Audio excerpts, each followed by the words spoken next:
अस्सलामुअलैकुम नाज़रीन, मैं सरवा जबीन इस वक्त मौजूद हूँ जिस शख्सियत के साथ वो किसी तारीफ़ के मोहताज नहीं है। पाकिस्तान पीपल्स पार्टी के साथ उनका बहुत ही जन्म का चोली दामन का साथ है। पीपल्स पार्टी के कारकुन रहे, सिंध असेंबली के रुकन रहे, वज़ीर बने, सेनेटर हैं अब, और पाकिस्तान पीपल्स पार्टी की सोशल डिजिटल मीडिया के इंचार्ज भी हैं। इनके वालिद साहब लाल बख्श भुट्टो साहब पाकिस्तान पीपल्स पार्टी के सीनियर रहनुमा और उनके साहबजादे जिनके साथ हम मौजूद हैं। हमारी खुशकिस्मती है कि उन्होंने हमें टाइम दिया और मज़ीद बातें हमसे गुफ्तगू में करते हैं। अस्सलाम वालेकुम सर। वालेकुम अस्सलाम। कैसे हैं सर आप? मैं ठीक हूँ, आप खैरियत से हैं? मैं बिल्कुल ठीक है, अल्लाह का शुक्र है। सर मुझे ये बताएं कि इतना लंबा सफ़र, इतनी मतलब वालिद साहब आपके रोल मॉडल डेफिनेटली रहे होंगे, बचपन से आप देख रहे हैं सियासी ख़ानदान, और ये इतना लंबा सफ़र किया, काफ़ी हर्डल्स आए होंगे, इस सफ़र के बारे में कुछ बताएं हमें आप। बिल्कुल आपने वजह फरमाया, बड़ा मुश्किल सफ़र है और वालिद साहब की अपनी स्ट्रगल थी पीपल्स पार्टी में, और एक लंबी जद्दोजहद के बाद 1988 में शहीद मोहतरमा बेनज़ीर भुट्टो साहिबा इक़्तिदार में आई, और पाकिस्तान में जो गरीब आवाम का ख्वाब था रोटी कपड़ा और मकान का, वो एक गरीब आवाम को एक उम्मीद की किरण नज़र आई। और हमारी शहीद रानी मोहतरमा बेनज़ीर भुट्टो साहिबा ने 1988 में जैसी हुकूमत बनाई तो रोज़गार के दरवाज़े खुले लोगों के लिए। जो हमारा मैनिफेस्टो में है कि रोटी कपड़ा और मकान, वो हमने प्रैक्टिकली करके दिखाया। तो एक बड़ी तवील जदोजहद के बाद जो है एज़ अ वर्कर वालिद साहब को एक रिलीफ मिला। और मैं चूँकि बचपन से वालिद साहब को देखता आ रहा था, उनको फॉलो कर रहा था, और वो जब 1983-84 में काउंसलर बने थे तो उस वक्त भी उनके लिए वो जो लिस्ट वगैरह बनती है, वोटिंग लिस्ट, सारी चीज़ें, तो मैं उस वक्त मैट्रिक कर रहा था, तो उस वक्त से मैं उनके साथ अटैच था और पॉलिटिकली जो भी उनकी एक्टिविटीज़ होती थी उनमें हिस्सा लेता था। और कभी मैंने ये ख़ुद तसव्वुर नहीं किया था कि मैं ख़ुद जो है पॉलिटिक्स में आऊँगा। तो आप ये समझें कि बस आहिस्ते आहिस्ते माहौल इस तरह बनता गया कि मुझे जो है पॉलिटिक्स में आना पड़ा। और ये गरीबों की पार्टी है। मैंने कभी नहीं सोचा था कि मेरी जो फ्यूचर के जो प्लान्स थे वो यही थे कि मैं गवर्नमेंट जॉब करूंगा या कोई अपना छोटा मोटा कारोबार करूंगा। लेकिन अल्लाह ने मुझे इतनी बड़ी इज़्ज़त दी, मैं एमपीए बना, मिनिस्टर बना, अपने डिस्ट्रिक्ट का मैं 6 साल प्रेसिडेंट रहा, कराची डिवीज़न का मैं जनरल सेक्रेटरी रहा, इस वक्त मैं सिंध का सोशल मीडिया हेड हूँ। तो मेरे लिए ये बड़ी ऑनर की बात है। और इस पार्टी के मुझ पे, मेरे ख़ानदान पे इतने एहसानात हैं कि मैं किसी एक एहसान का भी अगर बदला चुकाना चाहूँ तो इस ज़िंदगी में मैं वो नहीं अदा कर सकता। क्या बात है सर आपकी। लाल बख्श भुट्टो साहब बहुत बड़ा नाम है, पार्टी को बहुत टाइम दिया, बहुत वर्किंग की है। अपने वालिद साहब के लिए कुछ दो अल्फाज। ये बड़ा मुश्किल सवाल है, चूँकि मेरे वाले साहब के शख्सियत के बहुत सारे पहलू हैं। किसी एक पहलू पे अगर बात की जाए तो मैं समझता हूँ कि आपका प्रोग्राम का जो वक्त है वो कम पड़ जाएगा। मैंने मुस्तकिल मिजाजी अपने वाले साहब से सीखी, सब्र करना जो है वो अपने वाले साहब से सीखा। लोगों को, छोटे बड़े को किस तरह रिस्पेक्ट देनी चाहिए वो मैंने अपने वाले साहब से सीखा। तो मेरी जो पहली एकेडमी थी वो मेरा घर था, मेरे वालिदैन थे। तो उनकी जो जद्दोजहद है पार्टी में, बड़ी मुश्किल, जेल, सारी चीज़ें जो है वो उन्होंने देखी हैं। तो हम एक बेटे का जो वालिद है वो जेल में हो तो वो क्या फीलिंग्स होती हैं वो फिर मैं ही समझ सकता हूँ। सर भुट्टो का जब नाम, लफ्ज़ जहन में आता है तो यकीनन ऐसा लगता है कि घनी खुदा बख्श का जो है ना वो तसव्वुर, और बेनज़ीर साहब और जुल्फ़िकार भुट्टो साहब, उनकी पूरी फैमिली, यकीनन आपका भी ताल्लुक़ लाड़काना से होगा। और जी बिल्कुल, हमारे जो आबा अजदाद थे उनका ताल्लुक़ लाड़काना से रहा, लेकिन मेरे वाले साहब 1958 में माइग्रेट करके हमारे बड़े कराची आए, और 58 से हम कराची में रह रहे हैं। हम प्योर कराचीस्ट हैं और मेरी तालीम, मेरी पैदाइश कराची की है।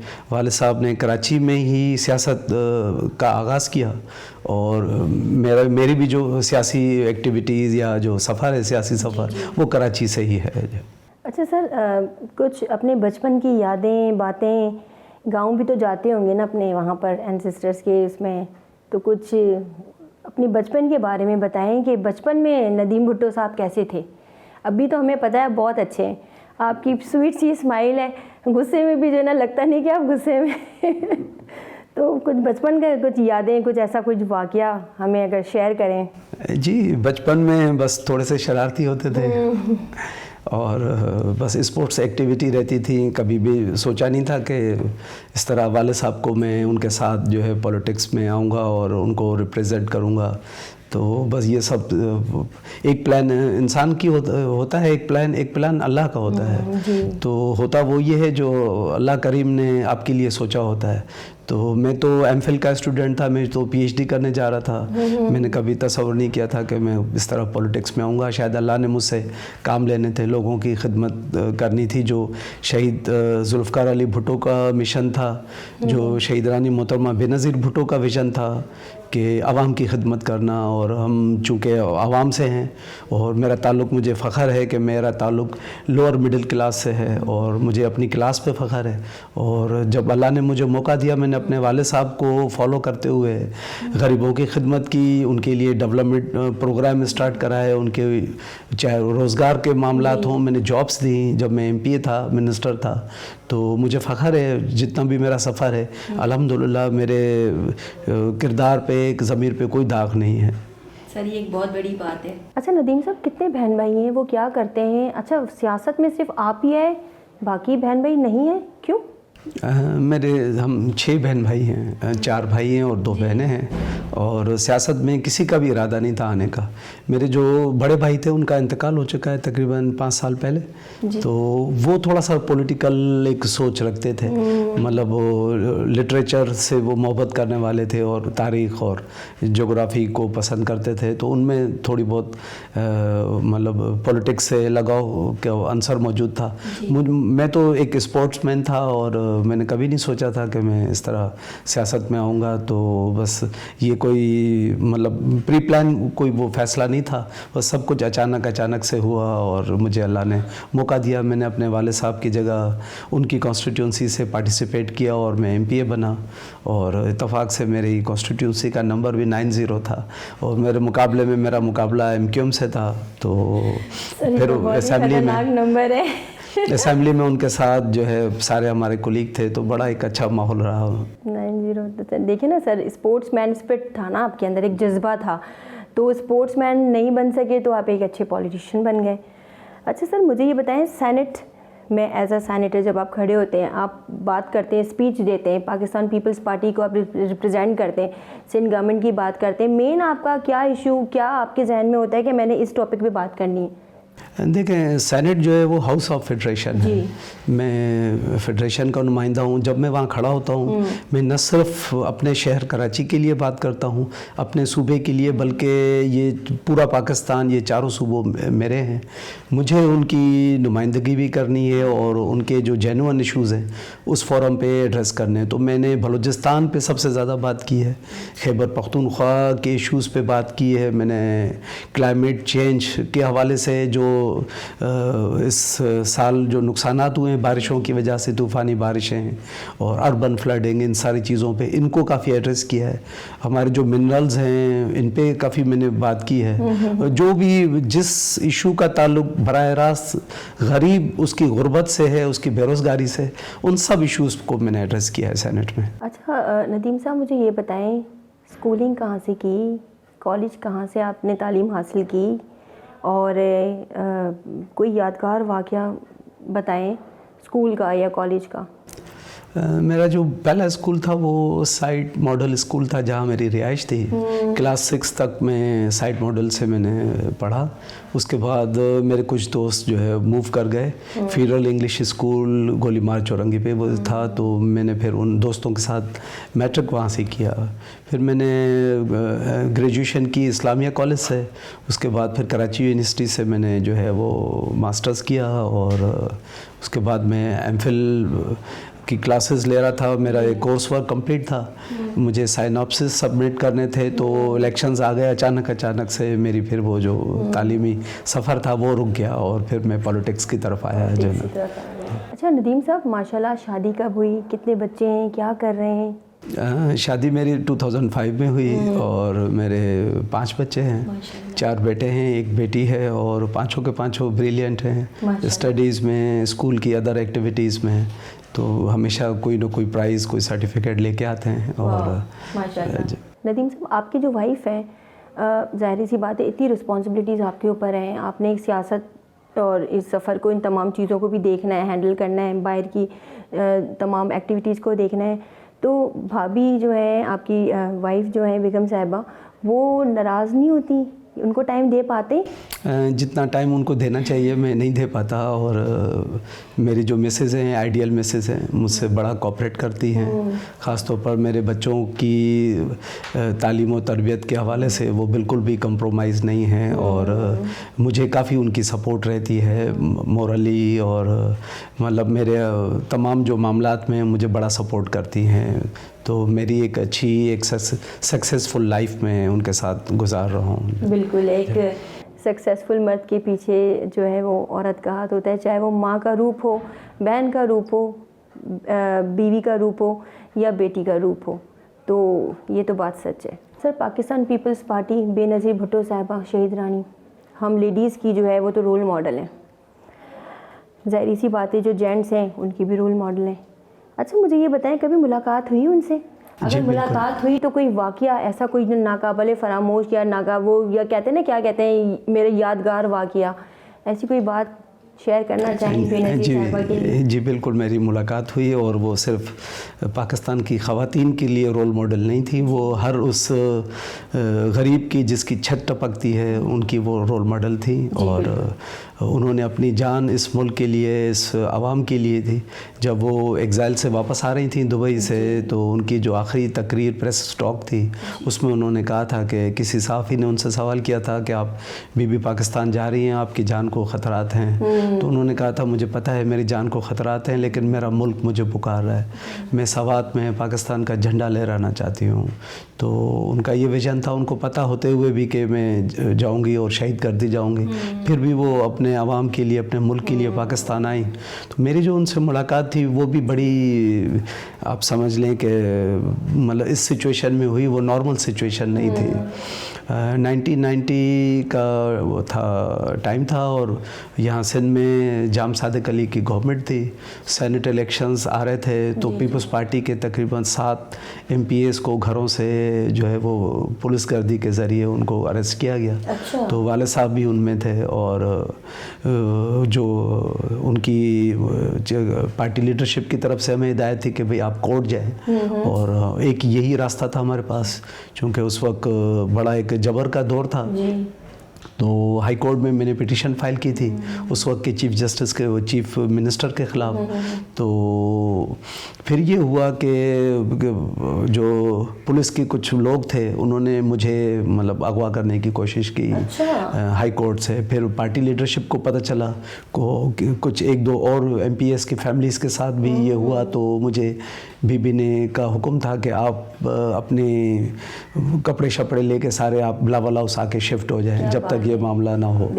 तो मैं पहली मेरी मुलाकात वहाँ हुई बिलावल हाउस में उनसे, और बड़ा उन्होंने मुझे तसल्ली दी कि आप अकेले नहीं हैं, पूरी पार्टी आपके साथ है, आपके वाले साहब इंशाल्लाह जल्द वापस आएंगे। तो वो बड़ा मेरे लिए एक आप समझ लें कि बड़ा इस तरह का दौर था कि हमें मतलब कुछ समझ में नहीं आ रहा था कि क्या होगा। और जो मेरी दादी थी वो मतलब उनके जहन में ये था कि एक दफ़ा मेरे वाले साहब वापस आ जाएं, उनको पॉलिटिक्स से बिल्कुल किनारा कश करा देंगे। लेकिन अल्हम्दुलिल्लाह इस पार्टी ने बड़ा साथ दिया, बीबी शहीद ने बड़ा हमारा साथ दिया। वाले साहब जब आए तो पहले से ज़्यादा एक्टिव होके इस पार्टी के लिए, इस कौम के लिए, इस सूबे के लिए, इस शहर के लिए उन्होंने काम किया। जो क्या बात है बेनज़ीर भुट्टो साहिबा की, यानी कि इनकी नज़र देखिए हर तरफ रहती थी कि वो तकलीफ़ में, वो परेशान है, हर तरफ जो है मैंने देखना है। अपनी फैमिली की तरह रखती थी अपने पार्टी के लोगों को, ना सिर्फ पार्टी के लोगों को बल्कि अपने जितने कारकुनान जो पीपल्स पार्टी में नहीं थे उसके अलावा भी अपने लोगों से, अपने आवाम से बहुत प्यार करती थी। जी बिल्कुल, मैं एक बात और शेयर करना चाहूँगा कि जब मैंने कोर्ट में पिटीशन फाइल की थी तो मुझे नहीं पता था कि मेरा वकील कौन है, तो ये सारा अरेंजमेंट शहीद रानी मोहतरमा बेनज़ीर भुट्टो ने किया और मतलब उनकी जो फीसेस सब चीज़ें ईच एंड एवरीथिंग जो है वो पार्टी ने उसको ऑन किया और मतलब पूरी पार्टी हमारे साथ खड़ी थी। और मेरी बड़ी वो जो मुलाकात थी बीबी शहीद से बड़ी यादगार मुलाकात थी। जिस तरह एक माँ अपने बच्चे को तसल्ली देती है इस तरह मुझे जो है वो फीलिंग आई जो है। बहुत बड़ी बात है। अच्छा नदीम साहब, आप माशाल्लाह एमपी रहे हैं, वज़ीर रहे हैं, सेनेटर हैं, ये तो आपकी फ़ैमिली की तरफ से ज़ाहिर सी बात है एक लेगेसी में आपके है और ये आपके लिए कोई नई चीज़ नहीं रही होगी, मगर सिंध डिजिटल मीडिया के जो आप इंचार्ज हैं एक बहुत बड़ी रिस्पॉन्सिबिलिटी है, आप इसको किस तरह लेके चलते हैं? क्योंकि इसमें सोशल मीडिया अगर आपका स्ट्रॉन्ग है, इतनी जितनी आपकी प्रमोशन हो रही है तो पार्टी और गवर्नमेंट आपकी उतनी स्ट्रॉन्ग हो रही है, आप इसको किस तरह से लेके चलते हैं और इसमें कितने डिपार्टमेंट्स हैं? देखें, आपने लेगेसी की बात की तो मेरे वाले साहब जब एमपीए बने तो उनकी अपनी एक स्ट्रगल थी और कॉन्स्टिट्यूंसी से वहाँ के लोगों से मोहब्बत थी, उस मोहब्बत ने उनको मिनिस्टर बनाया। और जब मैं एमपी बना, दरअसल मतलब हकीकी तौर पे वाले साहब जो है वो जब जनरल मुशर्रफ का दौर था और ग्रेजुएशन की शर्त आई तो मतलब उन्होंने अपनी तरफ से किसी को सब्स्टिट्यूट कोई नाम नहीं दिया। तो ये बीबी ने ही जब वो इंटरव्यूज़ हो रहे थे कैंडिडेट्स के कहा कि अगर आप अप्लाई नहीं करना चाहते ग्रेजुएशन की वजह से तो आपकी फैमिली में आप किसी से अप्लाई करवाएं। तो अल्लाह राशिद रब्बानी साहब मरहूम की मगफरत फरमाए तो वो साथ थे वाले साहब के, उन्होंने कहा कि आप अपने बेटों में से किसी का जो है वो नॉमिनेशन फॉर्म भरें।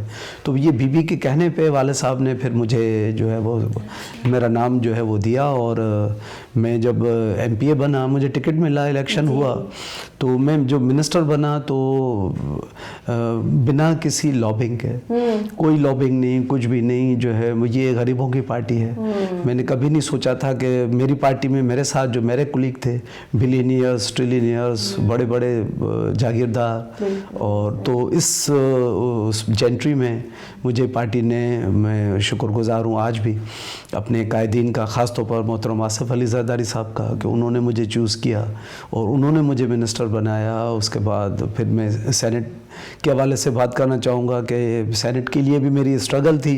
मैंने जब भी सेनेट इलेक्शन होते थे मैं अप्लाई ज़रूर करता था, लेकिन उसके बाद जो प्रोसीजर है उसको और जो पॉलिसीज़ हैं सब उसको टो करते थे।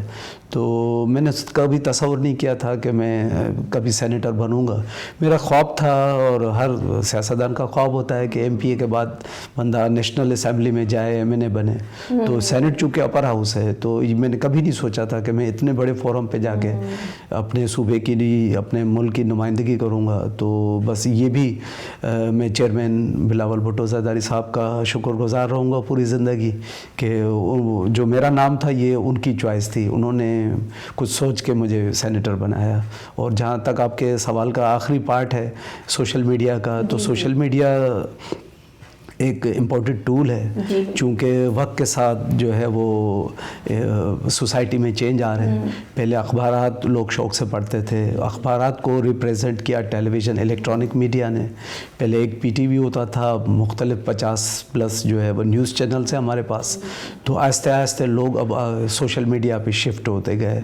तो सोशल मीडिया जो है वो वक्त की बड़ी अहम ज़रूरत है आज के हिसाब से। और जो तरक्की याफ्ता मुल्क हैं उसमें एक आसान एक टूल है आप अपनी बात सोसाइटी में पहुंचाने के लिए।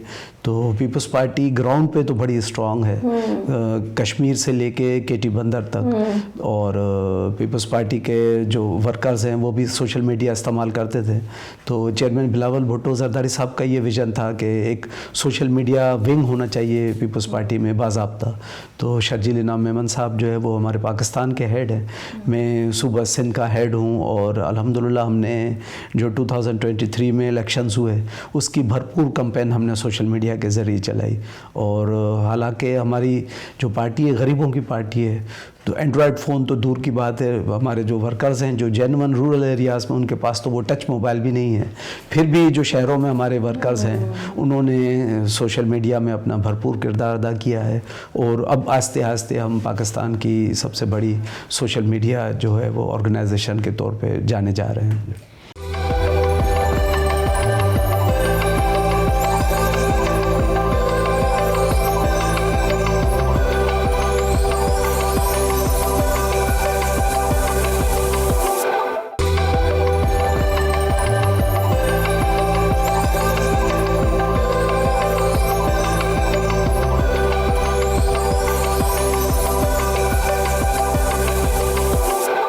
नदीम भुट्टो साहब एज अ पॉलिटिशियन तो मेरे साथ आप बैठे हैं, मगर मुझे वो वाले नदीम भुट्टो साहब से मिलना है जो घर पे होते हैं। मतलब ज़ाहिर छुट्टी का दिन भी तो स्पेंड करते होंगे ना, तो उस दिन क्या करते हैं फैमिली के साथ?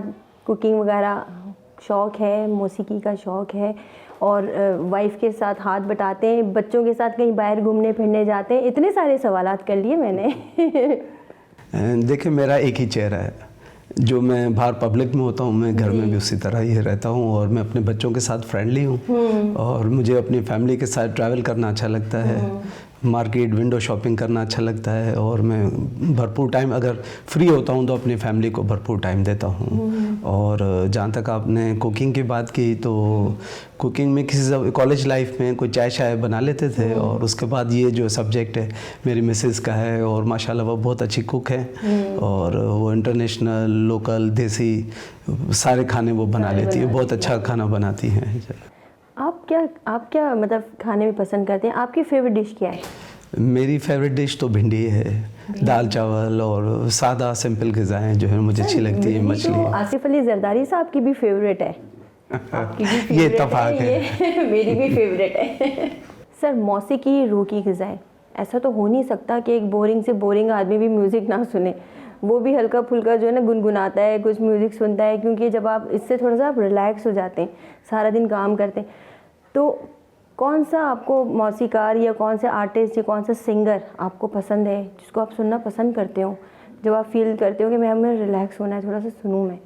और किस किस्म की म्यूज़िक आपको पसंद है? मतलब फास्ट सूफियाना किस्म की, या जो होती है नॉर्मल हमारी जो चल रही होती है आजकल हिप टॉप टाइप की, जो बताएं।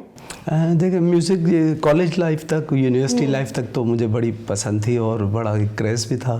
आस्ते आस्ते वक्त के साथ इंसान में चेंजेस आ रही होती हैं, तो अब मैं उस तरह म्यूज़िक को पसंद नहीं करता था जिस तरह मैं कॉलेज और यूनिवर्सिटी लाइफ में। उस वक्त मेरा जो फेवरेट सिंगर था किशोर कुमार था, और जो मुझे क्लासिकल सिंगर्स पसंद थे, और मैं लाइट म्यूज़िक पसंद करता था। और मैं बड़ा मतलब पाकिस्तानी कुछ सिंगर्स हैं उनका बड़ा फ़ैन रहा हूँ। मेरे पास कलेक्शंस होती थी उनकी कैसेट्स या सीडीज़ वगैरह। तो आस्ते आस्ते वो शौक़ कम होता गया। अब मेरी रूह की ग़िज़ा जो है वो कुरान का पाक है, सूरा यासीन मेरी रूह की ग़िज़ा है। और उसके साथ साथ जो है वो आपने सवाल किया टीवी ड्रामोज़ का और उसका, तो किसी ज़माने में एक क्वालिटी वाले पीटीवी पे ड्रामे आते थे, तो बस वो मेरे ख्याल में जो पीटीवी का वो था एक गोल्डन पीरियड था, वहाँ तक मैं फिर ड्रामे देखता रहा। जब फिर प्राइवेट चैनल्स आए तो वो थोड़ी क्वालिटी लो होती गई। तो अब मैं अगर टीवी देख रहा होता हूँ तो या न्यूज़ चैनल या फिर नेशनल ज्योग्राफिक या फिर कोई इन्फॉर्मेटिव कोई प्रोग्राम होता है तो वो मैं शौक़ से देखता हूँ। क्या बात है सर। अच्छा नदीम साहब, आपको तो पता है आजकल के जो हमारे जो हम देखते हैं स्टेज ड्रामा या एक्टर एक्ट्रेसेस देखते हैं, वो तो एक अलग आर्टिस्ट होते हैं, किरदार होते हैं। मगर जो अक्सर हमारे पॉलिटिशियंस होते हैं, मैं समझती हूँ उनसे बड़ा आर्टिस्ट और फनकार कोई भी नहीं है। वो मीडिया ग्रैब करने के लिए या व्यूअर्स ग्रैपिंग के लिए कि टच में रहें, हमें देखें, तो वो बहुत भोंडे किस्म के जो है ना वो उनके अक्सर बयानात आते हैं, या ऐसी उनकी हरकतें होती हैं, या उनके कुछ ऐसी मतलब स्कैंडल्स आ जाते हैं सामने। आप क्या समझते हैं? क्योंकि आप तो बहुत सीरियस और straight to the point, come to the point वाली बात है, बिल्कुल वो बात करते हैं। तो क्या कहेंगे, ऐसे सियासतदान वाकई सियासतदान हैं, पॉलिटिशियंस हैं, या वो बस व्यूअर्स ग्रैपिंग और क्या नाम है इस तरह से कि तवज्जो हासिल करने के लिए सारी भोंडी हरकतें कर रहे होते हैं? असल में जो पॉलिटिक्स है ये अंबिया का शोबा और पेशा है।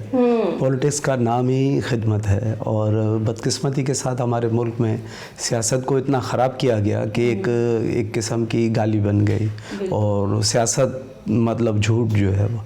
तो मैं ये अपने दोस्तों को, अपने हम उम्र नौजवानों को ये कहना चाहूँगा कि आप पॉलिटिक्स में आएँ।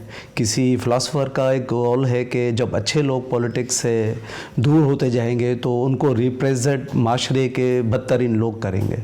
तो बदकिस्मती के साथ जो है वो अच्छे लोग सियासत में आस्ते आस्ते कम होते जा रहे हैं।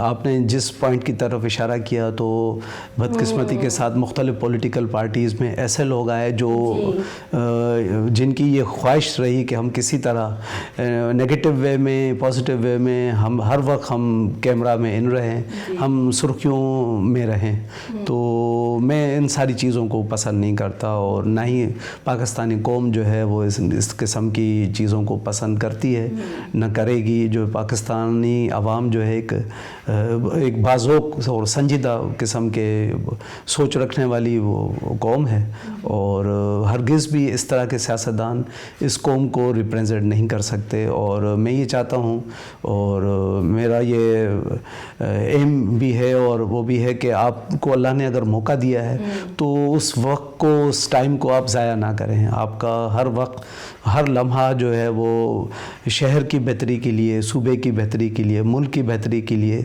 गरीब आवाम की खुशहाली के लिए, उनकी बेरोज़गारी, उनकी जो महंगाई से वो जदोजहद कर रहे हैं, तो आप अपना जो टाइम है वो इन सारी मुश्किलात को आप कैसे हल कर सकते हैं। कम से कम इंडिविजुअली आप अपना रोल उसमें अदा करते रहें। तो बिल्कुल हमें भी सामना करना पड़ता है इस तरह के पॉलिटिशियंस के साथ कि जो नॉन सीरियस एटीट्यूड रखते हैं। तो कोई भी संजीदा किस्म की जो जमात है वो, मैं नहीं समझता कि उन जमातों में इस किस्म के लोगों के लिए कोई मज़ीद जगह होगी। हाँ, अलबत्ता मुख्तलिफ़ सियासी पार्टियों में जो है वो पैसे के बलबूते पे या ताल्लुकात की बुनियाद पे कुछ लोग आ जाते हैं, लेकिन मैं नहीं समझता कि माशरा उनको दिल से कबूल करेगा। अच्छा नदीम साहब, आपका जो हल्का रहा है वो उनमें कौन कौन से एरियाज़ आते थे, और आपने अपने, जब आप MPA थे, वज़ीर थे, आपने अपने हल्के के लिए क्या क्या काम किया और आगे क्या प्लानिंग्स हैं आपके? मेरी कॉन्स्टिट्यूंसी में बल्दिया टाउन की तकरीबन 2.5 यूनियन कौंसल्स शामिल थी। बाकी 3 यूनियन कौंसल डिस्ट्रिक्ट के, हमारी जो मौजूदा डिस्ट्रिक्ट की हमारी है उनकी यूनियन कौंसल शामिल थी, और मेजॉरिटी में जो माहीगीर हैं उनकी तादाद थी, और कोस्टल बेल्ट जो है वो मेरी कॉन्स्टिट्यूंसी में आता था। और मैंने अपने वाले साहब को फॉलो किया, उनसे सीखा। उन्होंने अपनी पूरी पॉलिटिक्स में मतलब सिवाय खिदमत के कुछ भी नहीं किया। तो मेरे भी जहन में ये था कि अल्लाह ने अगर मुझे मौका दिया तो इस मौके को मैं ज़ाया नहीं करूँगा, और जो वादे करके आया था मैं इलेक्शन कैंपेन में लोगों के साथ कि मैं आपके लिए कुछ करना चाहता हूँ, अल्हम्दुलिल्लाह मैं चैलेंज से ये कहता हूँ कि मैं 5 साल जब उस कॉन्स्टिट्यूंसी में से मुंतखब रहा, तो जो भी प्रोजेक्ट मैंने स्टार्ट किए डेवलपमेंट साइड पे, अगर वो रोड है, कोई बिल्डिंग है, कोई स्कूल है, कोई कम्युनिटी सेंटर है, कोई फुटबॉल ग्राउंड है, कोई बॉक्सिंग क्लब है, कोई इलेक्ट्रिसिटी है, कहीं पे गैस के कनेक्शंस हैं, तो ये सारे प्रोजेक्ट अपनी जगह पे मौजूद हैं, कागज़ों में नहीं है। नंबर 1। नंबर 2, मैंने कभी भी क्वालिटी और क्वांटिटी पे कंप्रोमाइज़ नहीं किया। अगर मेरी फंड से कोई काम हुआ तो मतलब ना मैंने कभी उसकी क्वालिटी पे कंप्रोमाइज़ किया ना क्वांटिटी पे। तो अल्हम्दुलिल्लाह जितनी एक्सपेक्टेशन मेरी कॉन्स्टिट्यूंसीज़ के लोगों की मेरे साथ थी, मुझे लोगों ने ये कहा, अपनी बात, अपनी तारीफ़ अपने मुंह से अच्छी नहीं लगती, लेकिन लोग जो थे, जो ऑब्ज़र्वर थे या जो न्यूट्रल किस्म के लोग थे, तो वो ये कहते थे कि हमने कभी एक्सपेक्ट नहीं किया था कि मतलब इस तरह भी आप आएंगे और इस तरह के काम होंगे। हम तो सोचते थे कि भाई हमारी कोई रोड, रास्ते, गलियां वलियां पक्की हो जाएंगी, लेकिन मुझे कभी भी किसी डिग्री कॉलेज के लिए किसी कॉन्स्टिट्यूंसी में किसी ने डिमांड नहीं की, मैंने बनाई वहाँ। मुझे किसी प्ले ग्राउंड्स के हवाले से कॉन्स्टिट्यूंसी में कभी किसी ने डिमांड नहीं की मैंने बनाया। तो जितनी यूटिलिटीज़ हैं मैंने वहाँ पे मतलब मैंने कोई एहसान नहीं किया। हम वोट लेके आते हैं गरीब आवाम से जो ना वो उनकी इन्हीं इश्यूज़ को एड्रेस करने के लिए आते हैं। तो अल्हम्दुलिल्लाह मैं ये दावे से कह सकता हूँ कि मेरे ज़मीर पे कोई बोझ नहीं है। मुझे जितना भी टाइम मिला मैंने कोशिश की अपनी फैमिली से ज़्यादा मैं अपनी कॉन्स्टिट्यूंसी को टाइम दूँ, अपने लोगों को टाइम दूँ। और मैं उस वक्त के चीफ मिनिस्टर को भी उनका जिक्र ना हुआ यहाँ, तो मैं समझता हूँ कि ये मेरे साथ सियासत के साथ उनके साथ नाइंसाफ़ी होगी। सैयद कायम अली शाह साहब जो है उन्होंने मुझे बड़ा सपोर्ट किया और जब भी मैं उनके पास गया मैं कोई ज़ाती काम कभी नहीं लेके गया। अपनी कॉन्स्टिट्यूंसी की कोई स्कीम उन कॉन्स्टिट्यूंसीज़ के हवाले से मैं उनसे मिलता था। उन्होंने भी मुझे 100% जो है वो मुझे सपोर्ट किया। हमेशा उन्होंने जिस भी प्रोजेक्ट स्कीम के लिए मैं गया उन्होंने मुझे सपोर्ट किया और फंड्स दिए, स्कीमें दी। तो मैं समझता हूँ कि आप अगर उसको कंपेयर करें कराची की किसी भी कॉन्स्टिट्यूंसी से तो मेरा वो 5 साल का पीरियड आप मैं चैलेंज से कहता हूँ कि कराची की किसी भी कॉन्स्टिट्यूंसी से कंपेयर करें डेवलपमेंट साइड पे जॉब्स के हवाले से मेरी कॉन्स्टिट्यूंसी में ज़्यादा डेवलपमेंट हुई। सर यही वजह है कि अल्लाह पाक ने आपने खिदमत खल्क़ की, आवाम की खिदमत की है, यही वजह है कि आप आज कामयाब हैं और पुरसुकून हैं। और जहाँ तक कायम अली शाह साहब की बात है 3 बार वज़ीर आला वो भी बने और यही वजह है कि वो भी आप जैसा आप हैं वो भी खिदमत खल्क़ और अच्छे तो डेफिनेटली इतने अच्छे पॉलिटिशियंस होंगे तो आवाम भी खुश रहेगी, हल्का भी खुश रहेगा। असल में ये क्रेडिट जाता है हमारी लीडरशिप को। हमारी लीडरशिप उनकी जो शख्सियत थी नीट एंड क्लीन थी। हमेशा उन्होंने प्रायोरिटी जो सेट की वो की इस मुल्क के आवाम से उनकी सियासत शुरू होती थी, आवाम ही पे ख़त्म होती थी। और आवाम के जो जेन्युइन इशूज़ हैं मतलब हमारी लीडरशिप को पता था कि भाई इस मुल्क के आवाम बेरोज़गारी के साथ किस तरह वो फेस कर रहे हैं, गुर्बत किस तरह की है मुल्क में। और एक जो बड़ा लीडर होता है ना उसका आवाम की नब्स पे हाथ होता है। तो वो ये सब चीज़ें शिफ्ट हुई लीडरशिप से वर्कर तक। तो आपने जिन बातों का जिक्र किया तो इसका क्रेडिट भी लीडरशिप पे जाता है। अगर आपका जो आपकी टीम है उसका लीडर अगर अच्छा है और तो एक एवरेज किस्म की आपकी टीम में लीडर अच्छा है तो वो जिस भी प्रोजेक्ट पे आप काम कर रहे हैं तो वो बड़ा कामयाब प्रोजेक्ट हो जाता है। जिस तरह मैं मीडिया की बात करूँगा, आपने थोड़ी देर पहले जिक्र किया था ऑफ द रिकॉर्ड, तो अगर आपकी जो लीडर अच्छा है किसी भी टीवी चैनल पे तो वो जो एवरेज टीम है उस एवरेज टीम को जो है वो एक किसी बड़े मकाम पे ले आता है। और अगर आपका लीडर में कुछ खराबी है और टीम बहुत अच्छी है तो वो सबको ले डूबता है। तो ये पॉलिटिक्स में भी इस तरह है। अच्छा नदीम साहब, सैनेटर होना मतलब आम आदमी समझता है सैनेटर, ये सेनेट में जो बैठे हुए इट्स अ बिग हाउस, तो उसमें अंदर वैसी बेनिफिट्स आप लोगों को मिलते होंगे, वैसी शान व शौकत ये वो उस तरह से? असल में ये परसेप्शन है। सेनेटर भी एक आम इंसान की तरह ही बिहेव करता है। और आप कभी, मैं आपके चैनल को आपकी टीम को दावत दूंगा, आप कभी सेनेट आए तो ये इस तरह का परसेप्शन कायम किया गया है कि अगर अपर हाउस है तो वहाँ पे कोई बहुत ही ज़्यादा लग्जरियस लाइफ को प्रिविलेजेस को एंजॉय कर रहे होंगे। ऐसा हरगिज़ नहीं है। मुख्तलिफ वहाँ पे सियासी पार्टियाँ हैं और मुख्तलिफ पार्टियों के लोअर क्लास मिडिल क्लास के भी सेनेटर्स को मतलब वो अपनी पार्टीज़ को रिप्रेजेंट कर रहे हैं। सेनेट दरअसल अपर हाउस है जो नेशनल असम्बली लेजिस्लेशन करती है उसको वैलिडेट सेनेट करती है। तो हमारी ज़िम्मेदारी बड़ी अहम ज़िम्मेदारी है। जब जिस भी कानून साजी को वो लास्ट आपका फोरम सेनेट है, सेनेट से वो पास होगा तो प्रॉपर वो कानून बनेगा। बिल्कुल यही बात है। अच्छा लास्ट क्वेश्चन, बहुत अहम, 1 वर्ड में सिर्फ आपने इन पर्सनैलिटीज़ को सिर्फ डिस्क्राइब करना, ओनली जैसे 1 वर्ड। आसिफ अली जरदारी साहब, मर्द हुर। बिलावल भुट्टो साहब, मुतवस्सत तबकात की उम्मीद की किरण, नौजवानों के अक्सर बेनज़ीर आसफ़ा भुट्टो साहिबा, चारों सूबों की ज़ंजीर। वाह, बेनज़ीर। अच्छा, अदी फरियाल तारपुर साहिबा बड़ी नाइस लेडी हैं, इसमें कोई शक नहीं। और उनकी दूर अंदेशी से आज पाकिस्तान पीपल्स पार्टी सिंध में, बलूचिस्तान में, सूबा खैबर पख्तूनख्वा की गवर्नरशिप, पंजाब की गवर्नरशिप और जो भी पीपल्स पार्टी इस वक्त जिस पोजीशन में बीबी अदिया फरियाल टालपुर का उसमें बहुत इम्पोर्टेंट रोल है। जुल्फ़िकार भुट्टो साहब इतनी बड़ी शख्सियत है कि वो इसके लिए कहते हैं कि सूरज को चिराग दिखलाना जो है, तो मैं एक छोटा सा वर्कर उनके लिए मैं क्या कहूँ जो है वो एक नज़रिया था, एक लेगेसी थी और मैं नहीं समझता कि उनकी शहादत के बाद जो है आज तक उनकी लेवल का या उनको किसी ने रिप्रेजेंट किया है, तो सदियों तक ये खला जो है वो बाकी रहेगा। बिल्कुल ठीक।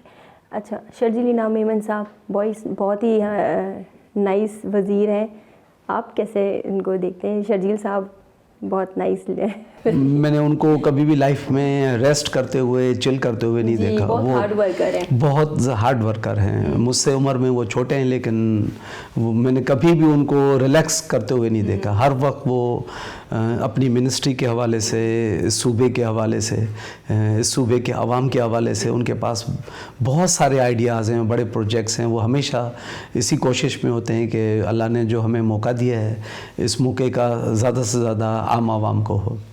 जी बिल्कुल यही बात है, इसमें तो कोई शक नहीं कि उन्होंने सिंध हुकूमत के लिए मास ट्रांजिट डिपार्टमेंट के लिए, इंफॉर्मेशन डिपार्टमेंट के लिए बहुत वर्किंग की है और नज़र भी आ रही है और रेस्ट नहीं करते हैं, बहुत हार्ड वर्कर हैं। सीएम साहब मुराद अली शाह साहब बड़े पढ़े लिखे और बड़े बैलेंस्ड शख्सियत है उनकी। उनको ब्यूरोक्रेसी की तरफ से या अपनी कैबिनेट की तरफ से उनको कोई भी बेवकूफ़ नहीं बना सकता। उनको इतनी कमांड है अपने काम पे कि जो कैबिनेट मेंबर्स और लोग जो 10 दफ़ा सोचते हैं कि उनके सामने क्या बात की जाए। सईद गनी साहब सईद गनी एक नेचुरल और ग्राउंड वर्कर का जियाला। नासिर हुसैन शाह साहब एक रोबस्ट और डिसेंट पर्सनालिटी है। लाल बख्श भुट्टो साहब मेरे लिए तो वो एकेडमी है। आज मैं जो कुछ भी हूँ मैं उन्हीं को कॉपी, उन्हीं को फॉलो करता हूँ। बस इस पे जो है ना एंड हो जाता है। डेफिनेटली प्रोग्राम अख्ताम तक पहुँचा। मिलेंगे नेक्स्ट सेलिब्रिटी से नेक्स्ट वीक।